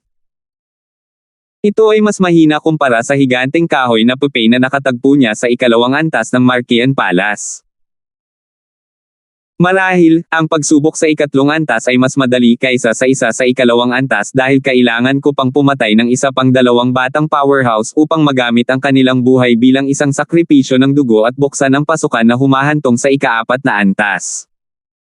Habang iniisip ito ni Alvin, mas nagiging sigurado siya. Binabati kita, binata. Kung makapasa ka sa pagsusulit sa ika-4 na antas ng Marquesan Palace, makukuha mo rin ang gintong susi at isa pang gantimpala. Muling pumasok sa tainga ni Alvin ang boses ni Marshal Emperor Marquesan sa pamamagitan ng Polyphony Formation. Tulad ng naisip ko. May gintong susi nga naman. Kung makukuha ko ang mga kamay ko, ibig sabihin ay matagumpay kong natipon ang lahat ng 3 susi ng ginto, pilak, at tanso. Hindi kaya ang 3 susi na ito ay ginagamit sa pag-unlock ng isang bagay? Bulong ni Alvin sa kanyang sarili habang siya ay nag-isip. Di nagtagal, nagsimula ang pagsubok sa ika-4 na antas ng Marquesan Palace. Ang pagsubok sa antas na ito ay hindi nakikipaglaban sa ilang mga eskultura, mga figurang gawa sa kahoy o mga puppet. Sa halip, kailangang makipag-head-to-head sa walang katapusang nature energy sa mahabang koridor. Kasama sa nature energy ang hangin, apoy, tubig, kulog, at enerhiya ng lupa. Sa sandaling ito, ang enerhiya ay dumaan sa nakakasakit na inscription formation at humadlang kay Alvin sa pagsulong. Hindi ito papayag na madali siyang dumaan. Boom! Boom! Boom! Tumakbo si Alvin habang ang kanyang origin energy ay pumailan lang mula sa kanyang katawan na may 4 na uri ng concept na sumusunod na malapit sa likuran. Mula sa simula hanggang sa huli, ang kanyang mga kamay ay hindi umiilaw.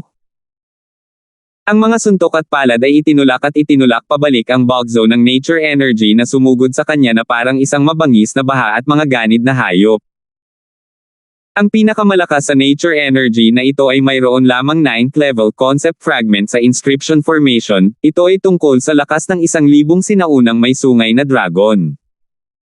Sa orihinal, ang enerhiya ay wala kay Alvin, ngunit ang enerhiya ng kalikasan ay napuno ang halos buong mahabang koridor. Bagamat saglit lang bago siya tuluyang dumaan, walang duda na ito ay isang pag-aaksaya ng oras. 976 ni Joseph. Tagasalin, Endless Fantasy Translation Editor, Endless Fantasy Translation. Ang pagsubok sa ika-4 na antas ng Marquesan Palace ay tinatawag na Bumpy Road. Ang makakaalis sa Bumpy Road sa pinakamaikling panahon ay magkakaroon ng pagkakataong makuha ang Golden Key. Hanggat nalampasan mo ang Bumpy Road, magkakaroon ka pa rin ng pagkakataon na makuha ang iba pang mga reward na naiwan ko kahit na hindi mo makuha ang Golden Key. Ito ang mga orihinal na salita ni Marshal Emperor Marquesan sa mensaheng iniwan niya gamit ang Polyphony Formation. Dahil dito, ang dapat gawin ngayon ni Alvin ay dumaan sa bumpy road upang makarating sa kabilang panig at makuha ang kanyang mga kamay sa gintong susi pati na rin ang iba pang mga reward. Sa paghusga sa mensaheng iniwan ni Marshal Emperor Markian, mukhang sa pagkakataong ito, may iba na ring nakikipagkompetensya sa akin sa pagkakataong ito. Katulad ito noong nasa una, ikalawa at ikatlong antas ako ng Markian Palace. Sa sandaling naisip ito ni Alvin, ang mga galaw ng kanyang mga kamay ay agad na bumilis at lumawak sa bilis ng kidlat ay nag-charge na kasing bilis ng kidlat. Ang mga suntok at palad na naglalaman ng lahat ng kanyang enerhiya ay tumangay at nagbukas ng landas sa unahan, na winasak ang lahat ng mga hadlang ng walang anumang pag-aalinlangan. Nang gamitin ito ni Alvin ay gumawa ng kanyang hakbang, bukod sa pag-aapoy ng mga sunod-sunod na tunog ng pagsipol ng hangin na nakakatusok sa tainga, sinamahan din ito ng nakakabinging pagsabog ng nakakabinging tunog na parang kulog. Boom! Boom! Boom! Ang tunog ng mga pagsabog ay patuloy na sunod-sunod na naririnig, at sila ay nagdulot ng mga pagbabago sa mga airwave na tumangay sa lahat ng direksyon patungo at lumikha ng ilang mga kaguluhan na hindi mabilang na malaganap at malupit na mga bagyo na malaganap at malupit. Patuloy ang pag-ihip ng hangin habang inilalabas ang mga suntok. Bam! Nakakapanghina ang mga suntok ni Alvin.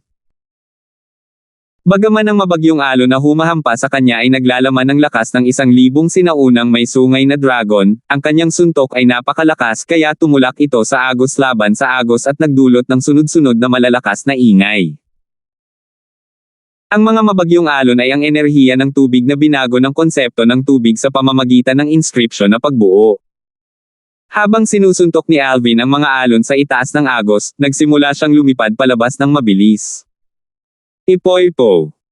Sa loob ng ilang segundo, dumaan si Alvin sa mabagyong alon na ito at patungo sa kabilang dulo ng mahabang koridor na ito.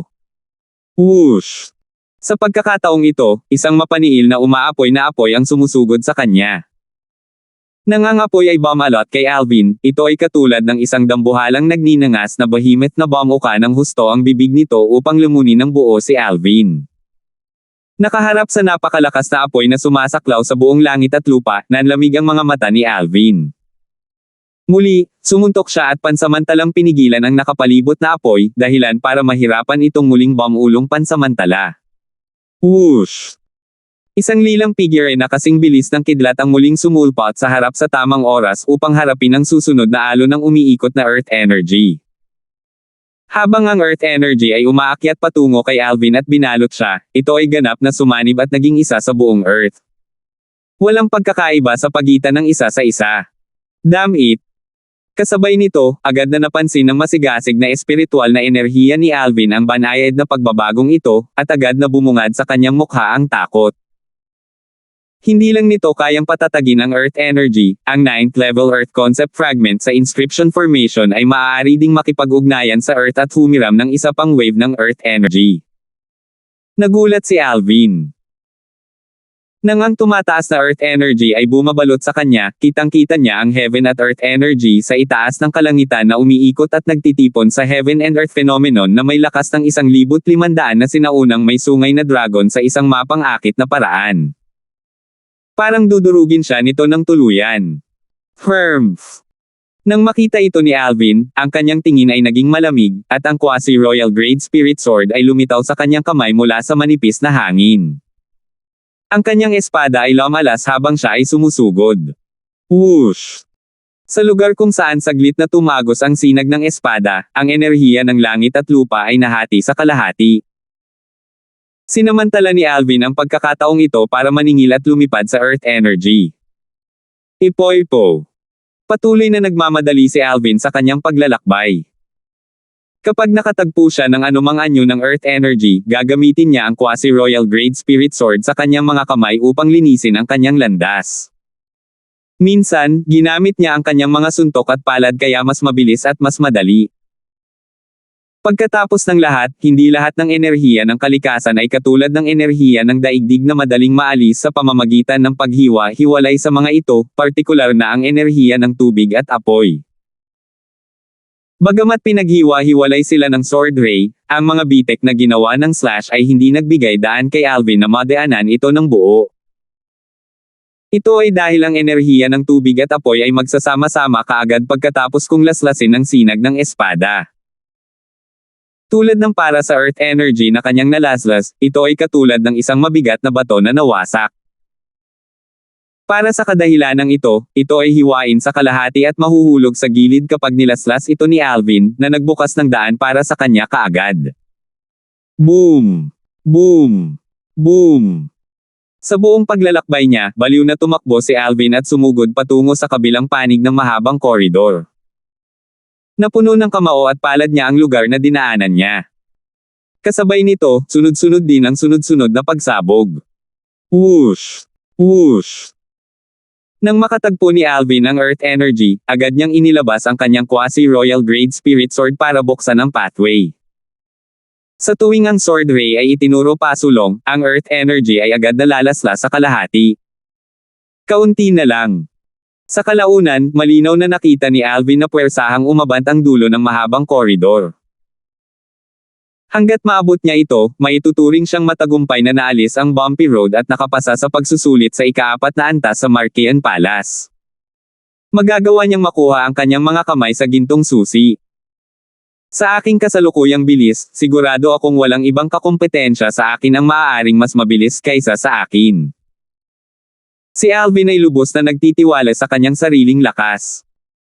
Sa wakas, sa tulong ng kanyang malakas na lakas, matagumpay na nalampasan ni Alvin ang bumpy road at naipasa ang pagsusulit sa ika-4 na antas ng Marquean Palace pagkatapos niyang makarating sa dulo ng mahabang koridor. Whoosh! Matapos madaanan ni Alvin ang mahabang koridor, bigla siyang huminto ng walang babala habang ang kulay ube na robe sa kanyang katawan ay maganda na lumipad sa hangin. Halos magkasabay nang huminto si Alvin, isa pang dalawang matulin na tunog ng sipol ang umalangaw-ngaw sa hangin. Dalawang figure ang nakatayo sa malayo at inihayag ang kanilang tunay na pagkakakilanlan. Oh! Labis na nagulat si Alvin sa katotohanang may ibang dumating dito ng kasing bilis niya. Hindi niya napigilan ang kuryosidad habang nakatitig sa mga ito. Sa isang sulyap pa lang ay nakilala na niya agad ang dalawang tao. Nick at Joseph. Ang dalawa sa kanila ay mga batang powerhouse ng pangalawang rate na puwersa mula sa hilagang disyerto. Si Nick ang pinakamalakas na tao sa kasalukuyang nakababatang henerasyon sa North Nether Sect, at si Joseph ang pinakamalakas na tao sa kasalukuyang nakababatang henerasyon sa Anarchy Sect. Sa sandaling makilala ni Alvin silang dalawa, isang liwanag ang agad na sumilay sa kanyang mga mata. Hindi ako makapaniwala na nakatagpo ko sila dito. At dito naisip ko na makakaharap ko lang sila sa ika-5 antas. Kung si Nick man o si Joseph, pareho silang walang laban sa kanya kung hindi nila gagamitin ang kanilang mga spirit weapon. Gayunpaman, kapag ginamit na nila ang kanilang mga espiritong sandata, hindi mahalaga kung si Nick o si Joseph, pareho ng kanilang lakas ang hihigit sa kanya. Kung hindi siya nagkakamali, ang kanilang lakas ay halos 20 sinaunang may sungay na dragon na mas malakas kaysa sa kanya. Sa kasalukuyang mga kabataang henerasyon sa hilagang disyerto, sina Nick at Joseph ay nagbahagi ng parehong katanyagan bilang Jerome, ang alagad ng Azumo sect na pinatay niya dati. Parehong ang kanilang mga lakas ay dapat na higit pa o mas mababa sa par sa Jerome's. 4th level void transformation na may pag-unawa sa 4th level void transformation concept. Nang walang anumang espiritong sandata, maaari nilang ilabas ang lakas ng 1,100 sinaunang may sungay na dragon. Kapag ginamit na nila ang kanilang grade 1 spirit weapon, magkakaroon sila ng 87 hanggang 88% boost batay sa kanilang 4th level void transformations, origin energies na katumbas ng lakas ng mahigit 520 ancient horned dragons. Ang dalawa sa kanila na pinagsama ay katumbas ng lakas ng mahigit 1,620 sinaunang sungay na dragon. Alvin. Nang makita ni Alvin sina Nick at Joseph, napansin din siya ng dalawa. Baka sa mga mukha nila ang pagtataka. Hindi sumagi sa isipan nila na dito sila makakaharap. Baka sa kanilang mga mata ang mga bakas ng pangamba nang tumingin sila sa kanya. Pareho nilang nasaksihan ang lakas ni Alvin dati. Napatay niya si Jerome na kilalang kilala na tulad nila sa hilagang disyerto at nagtataglay ng lakas na halos kapantay nila. Sa sandaling ito, hindi sila sigurado kung ang Heaven and Earth phenomenon na si Alvin ay nagpakita dati, nang wala ang kanyang espiritong sandata, pagkatapos ng pagpapakilos ng kanyang Heaven and Earth energy ay naibigay ng walang pag-aalinlangan o hindi. Kung mayroon pa ring reserbasyon, tiyak na mas mahusay ang lakas ni Alvin kaysa sa kanila. Gayunpaman, ang lakas ni Alvin ay hindi makakapantay sa kanila kung iyon ang lawak ng kanyang kapangyarihan. Nakaharap sa nakakatakot na mga tingin ng dalawang tao, si Alvin ay nanatiling walang kibo. Nahulaan niya kung ano ang iniisip ng mga ito. Bagamat nananatiling kalmado ang kanyang mukha, hindi niya maiwasang makaramdam ng bahagyang kaba sa loob. Ang lakas ko ngayon ay humigit kumulang 1,600 mga sinaunang may sungay na dragon kahit na gamitin ko ang lahat ng lakas ko at ang quasi-royal grade spirit sword. Dati, puro swerte ang nagawa kong patayin si Jerome. Salamat lang kay Jerome sa sobrang pagmamaliit niya sa akin at inatake niya ako nang hindi gumagamit ng kahit anong spirit weapon. Dahil dito, kahit isa lang ang kanyang nagawang pinsala, nagawa kong manguna sa kanya. Espiritong sandata, mahirap pa rin para sa kanya na gamitin ang buong kapangyarihan na mayroon siya sa kanyang pinakamataas dahil sa kanyang mga pinsala sa huli, tiyak na dahil sa kanyang mga pinsala na siya ay namatay sa aking mga kamay kung hindi siya nasugatan sa unang lugar, ang kanyang lakas ay higit sa 20 mga sinaunang may sungay na dragon na mas malakas kaysa sa akin. Nagniningning ang mga mata ni Alvin habang inaalala ang pakikipaglaban nila ni Jerome. Hindi niya maiwasang makaramdam ng swerte. Karamihan ay dahil sa purong swerte kaya nagawa niyang lipulin si Jerome ng napakabilis at mahusay. Kung hindi, ang labanan sa pagitan nila ni Jerome ay malamang na mauwi sa isang tabla. Ito ay dahil hindi siya lubos na kumpiyansa na manalo laban kay Jerome sa kanyang grade 1 spirit weapon sa kanyang peak. Si Nickman o si Joseph, pareho silang may lakas na kapantay ni Jerome. Hindi ako natatakot kung isa lang sila. Gayunpaman, siguradong matatalo ako kung sabay silang umatake. Bumalik sa katinoan si Alvin at napabuntong hininga sa loob, isang bakas ng pangamba ang bumalot sa kanyang mga mata. Sa sandaling ito, maaari lamang siyang umasa na hindi magsanib puwersa sina Nick at Joseph sa isa't isa. Kung hindi, tiyak na siya ay nasa malalim na problema. As the saying goes, it's always wiser to play it safe. I must think of a way to deal with this situation. Malaki ang posibilidad na silang dalawa ay magsanib puwersa sa isa't isa. Huminga ng malalim si Alvin. Mabilis na umikot ang kanyang isip nang magsimula siyang maghanap ng paraan. Gayunpaman, wala siyang maisip kahit na ano kahit ilang sandali pa. Ano ang dapat kong gawin? Bumulong si Alvin at kumunat ang noo. Kasabay nito, ang kanyang mga mata ay nagsimulang umikot at tumingin sa paligid. Agad niyang napansin ang 5 pang mahabang koridor sa gilid. May kabuuang 6 na mahabang koridor sa ika-4 na antas ng Marquean Palace, kabilang ang kinuha ko. Sa madaling salita, bukod kina Nick, Joseph, at ako, 3 pang tao ang darating din sa ika-4 na antas. Gayunpaman, hindi nila dapat nalampasan ang pagsubok sa ika-4 na antas, ang bumpy road. Ang Earth energy na iyon ay naglalaman ng lakas ng 1,500 na sinaunang kapangyarihan ng dragon. Ang lihim na kayamanan ng Martial Emperor, tanging sina Nick, Joseph, at ako lamang ang makakayanan ang pagsubok na ito. 997. Di nagtagal, lumitaw si Irish sa isip ni Alvin. Natural, kayang sugpuin ni Irish ang Earth energy na naglalaman ng lakas ng 1,500 sinaunang may sungay na dragon kung itataya niya ang kanyang buhay at ihagis ang Fire Profundity. Kahit na i-cast niya ang first level Fire Profundity na nasa pinakamababang level, ang lakas ay katumbas pa rin ng 2,000 Ancient Horned Dragons. Kung hindi pinansin ni Irish ang counter-attack ng kanyang Fire Spirit Body at ipagsapalaran ang kanyang buhay para ihagis ang first level Fire Profundity, ang kanyang lakas ay katumbas ng 2,000 Ancient Horned Dragons. Gayunpaman, kung iyon ang kaso, ang gastos ay magiging napakalaki rin, maaari siyang sumabog at mamatay mula dito. Ang puwersa mula sa Fire Spirit Body na nakatago sa kanyang katawan ay hindi simple. Ang 5 batang powerhouse na umabot sa ika-4 na antas ng Marquesan Palace, kasama sina Nick at Joseph, ay tiyak na nagkaroon ng parehong karanasan tulad ng sa akin. Kung isa sa alang-alang ang bilang ng mga batang powerhouse mula sa bawat sekta na pumasok sa Marquesan Palace, ang lugar na ito ang ika-4 na antas ng Marquesan Palace ay tiyak na haantong sa ika-5 antas. Kung tutuusin, ang ika-5 antas ng Kim Feng ay hindi ang huling pagkakamali. Ang Martial Emperor Marquesan ay dapat nasa ika-5 antas. Nang maisip ito ni Alvin, agad na kumikinang ang kanyang mga mata. Sila ay napuno ng pag-asa at pagnanais. Ang pag-asam na matuklasan ang katawan ni Martial Emperor Marquesan, at ang pagnanais na makuha ang 3 profundity fragment sa katawan ni Martial Emperor Marquesan, partikular na ang Emperor Stage Profundity Fragment na inasam niyang taglayin kahit sa kanyang panaginip. Nang malalim ang iniisip ni Alvin, tahimik na nagpalitan ng tingin sina Nick at Joseph.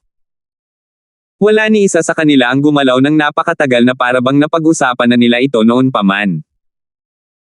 Pareho silang maaaring ituring na matandang magkaribal at pamilyar sa isa't isa. Sa sandaling ito, ang katotohanan na sila ay sabay-sabay na lumitaw sa ika-4 na antas ng Marquesan Palace ay nagulat sa kanila. Nick. Hindi nagmamadaling tumawag si Joseph na may singkit na mga mata. Napuno ng intensyon ng labanan ang kanyang mga mata na tila hindi na siya makapaghintay na labanan ito kay Nick nang hindi bababa sa 300 round upang matukoy ang mananalo. Sa kanyang opinyon, siya ang magiging pinakamakapangyarihang tao sa mga nakababatang henerasyon sa Hilagang Disyerto hanggat kaya niyang talunin si Nick. Sa ganitong paraan, hindi na niya kailangang ibahagi muli ang limelight kay Nick. Sa sandaling ito, ganap na binaliwala ni Joseph ang pag-iral ni Alvin. Joseph. Bilang isang sword cultivator, si Nick ay mas kalmado kumpara kay Joseph. Nahaharap sa matinding labanan na lumalabas mula kay Joseph na nakatitig sa kanya, hindi ito pinansin ni Nick at casual na binalik ang titig. Nagdilim ang mukha ni Joseph, at sisimula na sana niya ang kanyang pag-atake nang makita niya ang kawalang interes sa mukha ni Nick. Gayunpaman, isang boses ang pumasok sa kanyang tainga at nabigla sa kanya na parang kidlat. Tuluyan nitong pinigilan ang galit na bumangon sa kanyang puso. Joseph, hindi mo ba iniisip na ang laban sa pagitan mo at ako ay dapat ipagpaliban hanggang sa sabay nating patayin si Alvin? Ang boses na pumasok sa tenga ni Joseph ay walang iba kundi ang voice transmission ni Nick. Sa ngayon, hindi namin sigurado kung pinigilan niya ang anumang lakas na ipinakita niya dati. Gayunpaman, nagpigil man siya o hindi, tiyak na hindi namin siya mapapayagan na mabuhay. Kung mag-aaway kami, pareho kaming tuluyang matatalo at sugatan. Gusto mo ba talaga na siya ang mangingisda na kumikita kapag ang labuyo at ang kabibe ay makipagbuno? Iminumungkahi ko na magsanib puwersa tayo. Sa puntong ito sa voice transmission, ang boses ni Nick ay agad na naging mas solemn na. Sinasabi sa akin ng aking gut feeling na hindi simple si Alvin. Lubhang hindi ako mapalagay sa kanya habang buhay. Matapos pakinggan ang paalala ni Nick, si Joseph ay tinamaan ng matinding pagkaunawa. Naalala niya ang pag-iral ni Alvin at agad na nanumbalik ang kanyang pakiramdam. Muntik na niyang makalimutan si Alvin kanina. You and I can join forces.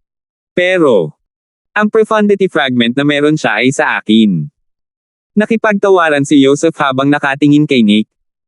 Gayunpaman, ang kanyang mga salita ay agad na nagdulot ng mapanuksong ngiti sa mukha ni Nick. Joseph, nakalimutan mo na ba ang pinakamahalagang bagay? Ngayon, kailangan nating labanan at tukuyin kung sino ang mananalo sa ating dalawa.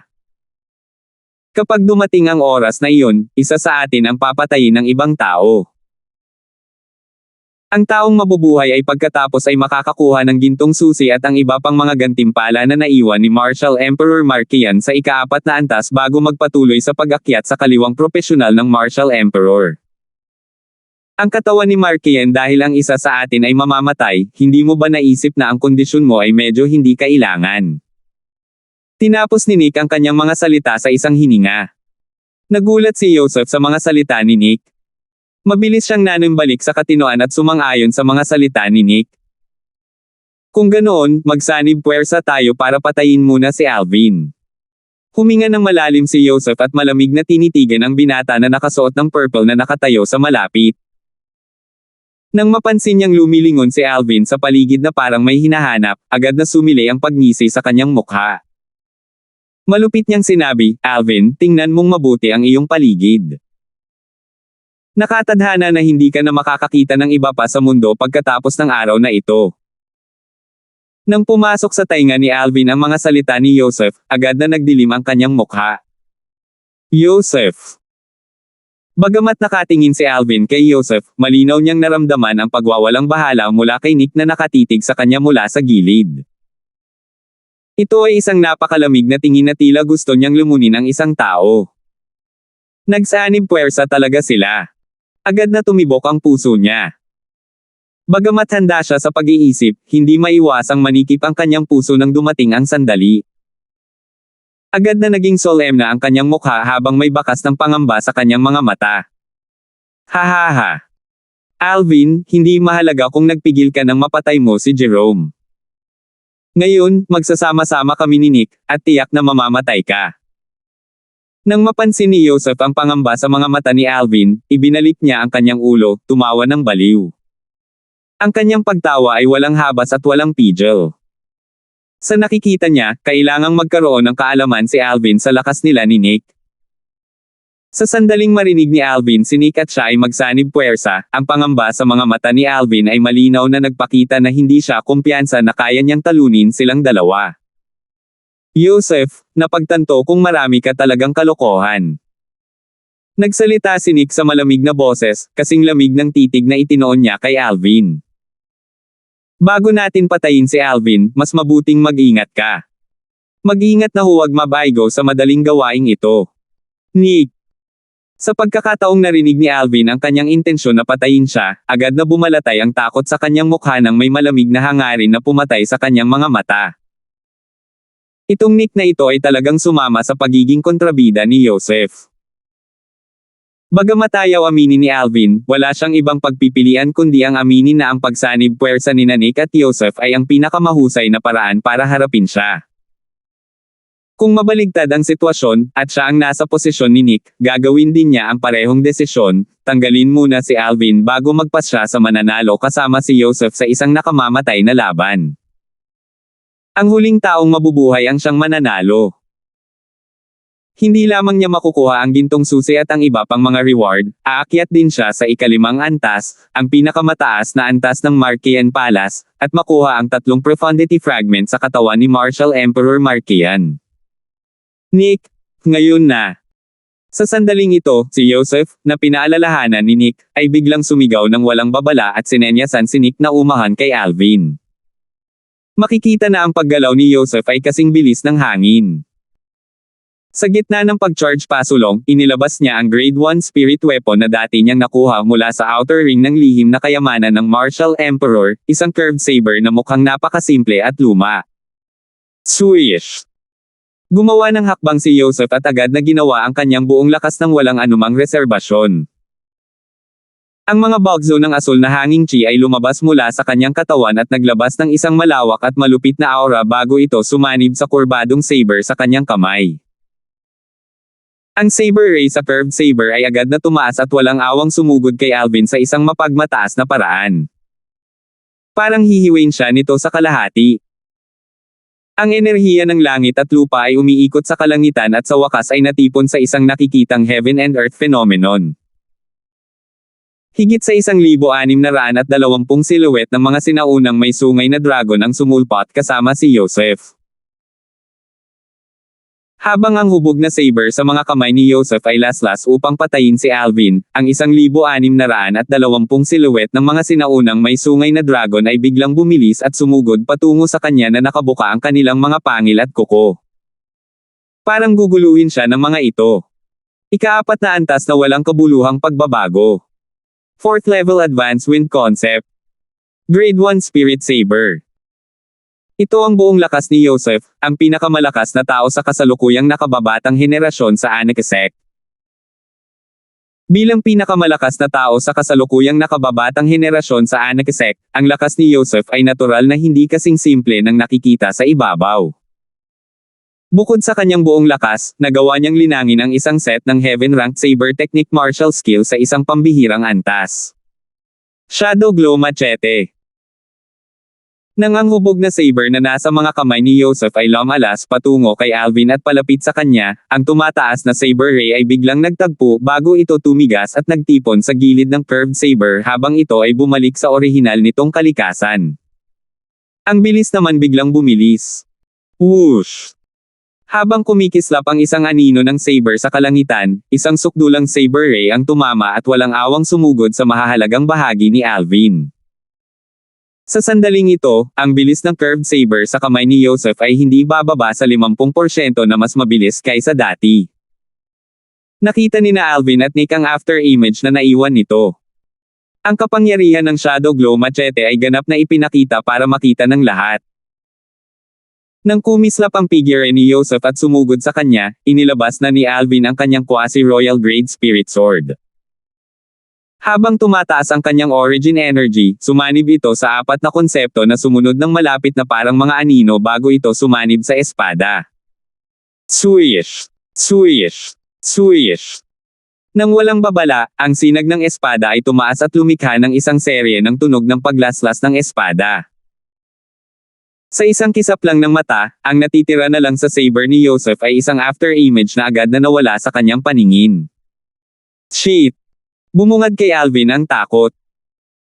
Dali-dali niyang ipinikit ang kanyang mga mata, ang kanyang espiritual na enerhiya ay nakaunat at bumabalot sa kanyang katawan. Sinubukan niyang gamitin ang kanyang espiritual na enerhiya para malaman ang pinagdaanan ng saber ni Joseph. Nang sa wakas ay malaman ng kanyang espiritual na enerhiya ang trajectory ng curved saber, ang quasi-royal grade spirit sword sa kanyang kamay ay nanginig at nawala sa hangin. Sining sa pagguhit ng espada. Whoosh! Kasabay ng tunog ng mga espada na naglaho sa sandaling ito ay lumitaw, isang ultimate sword ray ang palm unit sa kalangitan. Clang! Isang matinis na tunog ng metal clanging ang umalangaw-ngaw sa hangin. Walang iba kundi ang quasi-royal grade spirit sword sa kamay ni Alvin na nagawang harangin ang mapang-akit na curved saber sa mga kamay ni Joseph sa tamang panahon.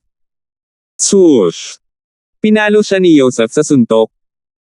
Sa lakas ng 1,620 sinaunang may sungay na dragon na nakapaloob sa kanyang saber, dinurog niya ang espada ni Alvin na naglalaman ng 1.600 sinaunang sungay na dragon ng walang anumang kahirapan. Salamat po at sinamahan ninyo ako, ingat lagi mga master.